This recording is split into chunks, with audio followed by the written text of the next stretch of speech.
Hello, my friends. D.L. Anderson here.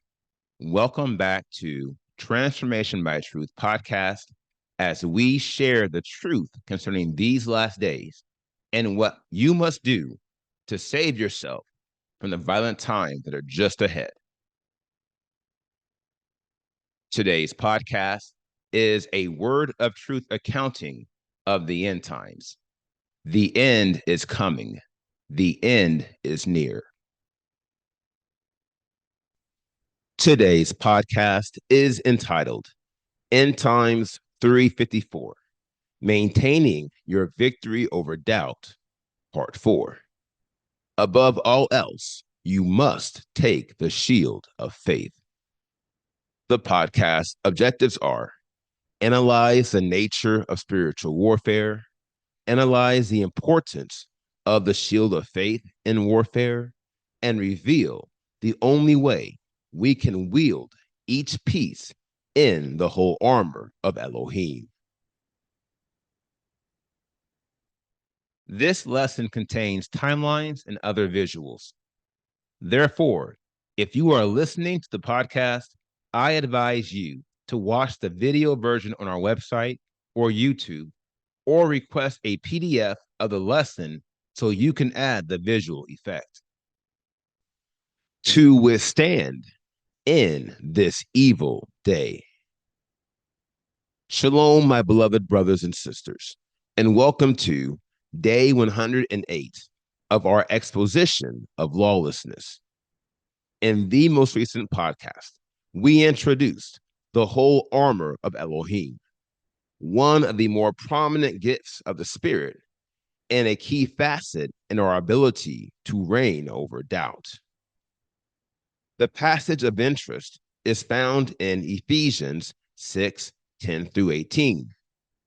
I read this passage at the conclusion of yesterday's podcast, and I would advise you to read it again before proceeding with today's lesson. From this passage, we find that there are 6 primary pieces of the whole armor of Elohim, and one of these is an illustration of faith. Before I speak to it, I would first like to address the premise for Shaul's address to the Ephesians. To wit, he commands them to be strong in the master. And then he commands us to put on the whole armor of Elohim for one primary reason. I ask you to consider it faithfully and the discourse that follows. We will not have power to stand against the schemes of the devil without the whole armor of Elohim. For that reason, we will address every piece of the whole armor of Elohim throughout our exposition of lawlessness, because trust me, this is a big deal. And I've been saying it all along. Vis-a-vis, you will receive no spiritual credit for an incomplete spiritual work. And now you know why. The devil has some power too. And you're not going to defeat him in spiritual warfare if you go into battle without the whole armor of Elohim. It's a non-starter. Here again, we know why. Shaul tells us that we do not wrestle against flesh and blood. To wit, this is not a physical fight. Quite the contrary. This is a spiritual fight. We are fighting against agents of darkness. We are wrestling with spiritual wickedness in high places. Here lies the inflection, my friend, and it is one of the most critical connections between your quest for holiness, your victories over lawlessness, and spiritual warfare. And as it is such a crucial matter, I advise you to bookmark it and always remember it. Your ability to be successful in spiritual warfare is dependent upon your success at eliminating the 80 degrees of lawlessness from your life. We know this because every degree of lawlessness falls into one of three categories: fallibility, instability, and debility. Ergo, every degree of lawlessness results in some manner of spiritual disqualification, and each will prevent you from being successful in spiritual warfare. This is why we must put on the whole armor of Elohim. In doing so, we will unlock every corresponding degree of holiness and simultaneously defeat their corresponding degrees of lawlessness. It's the classic putting off so that you can put on. And once you put on the whole armor of Elohim, you, my friend, will have unlocked every power faculty of the spirit of Elohim. Then and only then will you be able to withstand in this evil day. We are worse than fools. Now, it goes without saying that the first weapon we unlock within the whole armor of Elohim is a weapon of faith. And as many of you already know, this particular weapon is a shield. Enter the shield of faith. Ephesians 6:16 is revealing. Above all, having taken up the shield of faith, with which you shall have power to quench all the burning arrows of the wicked one. Now, the first thing I would have you note about the shield of faith is its vast importance, which reflects the vast importance of faith in general. For Shaul is commanding us, saying, above all, take up the shield of faith. Not only does Shaul, by the spirit of Elohim, use this line to illustrate the vast importance of the shield of faith, but he also tells us why the shield of faith is so critical in spiritual warfare. It is for this reason. Faith is the only weapon in our armor that can quench all the burning arrows of our enemies. As for the burning arrows of the wicked one, these are fiery temptations designed to cause us to deviate from the Father's will. Not only this, but these temptations are often aligned with our former desires, weaknesses, and lusts. Look here. This is why the word of truth refers to them as burning. It is because these arrows have burned us before, and our enemies are betting that they will burn us again if they turn up the heat 7 times. This is where the shield of faith comes into play. To wit, by establishing an unprecedented level of security within our minds, we unlock the power to protect our souls from every degree of lawlessness. Here is how. The mind is the gateway to the soul, and thus, if we can prevent carnal stimuli from corrupting our thought processes, we can effectively guard the full breadth of our souls, i.e., our mind, our heart, and our will.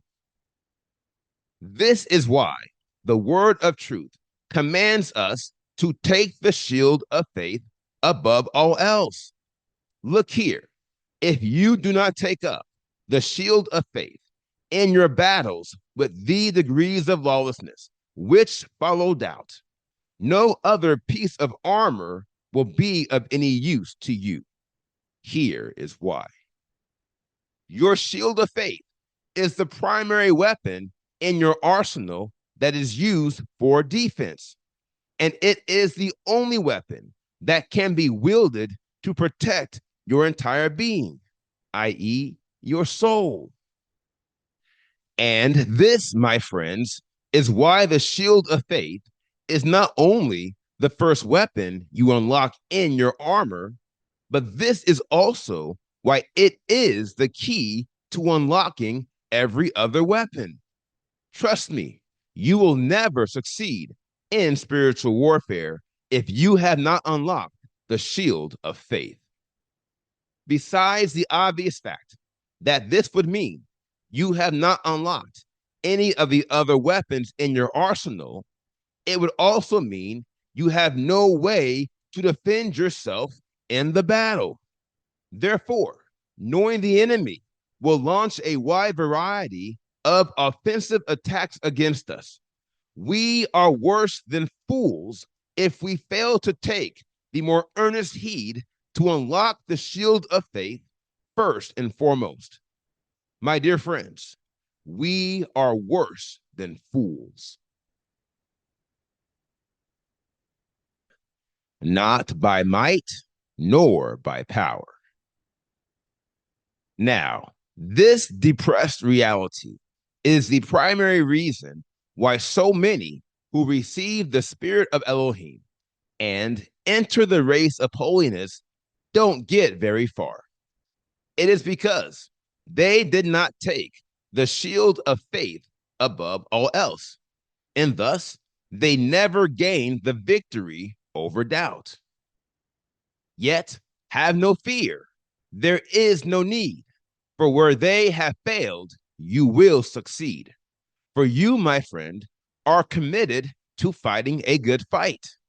You, my friend, know that doubt is the first order of business because you know the line upon line approach to perfecting holiness is right. And thus, you will not only take up the shield of faith first and foremost, you, my friend, will unlock a key mystery concerning this leading component of your spiritual armor. Consider this. Your shield of faith is the only piece within the whole armor of Elohim that can largely be used as a defensive and offensive weapon. Believe me when I say this is huge. More than anything, you will find yourself in many battles where all you have is your faith, especially during the leading stages of your quest. To wit, faith is the only degree of holiness you will have mastered. And thus, the shield of faith is the only weapon you have unlocked in your arsenal. And thus, you will be forced to use your faith as an offensive weapon. You must use your shield of faith to go on the attack and push the enemy back. This won't be as hard as you might initially think. That is, being forced to use your shield of faith as an offensive weapon. The reason why speaks to another key feature about your shield of faith. Consider this. Even when you go on the offensive, your shield of faith will still operate in your defense. All you have to do is ensure that your mind is full of faith and have no doubt.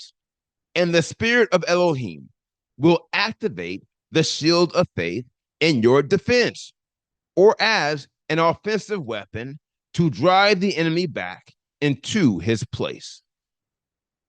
This is why we must always remember that the battles we fight on behalf of the kingdom of heaven do not belong to us. They belong to Elohim. For look, listen, it has been written, not by might nor by power, but by my spirit, saith Yahuwah of hosts.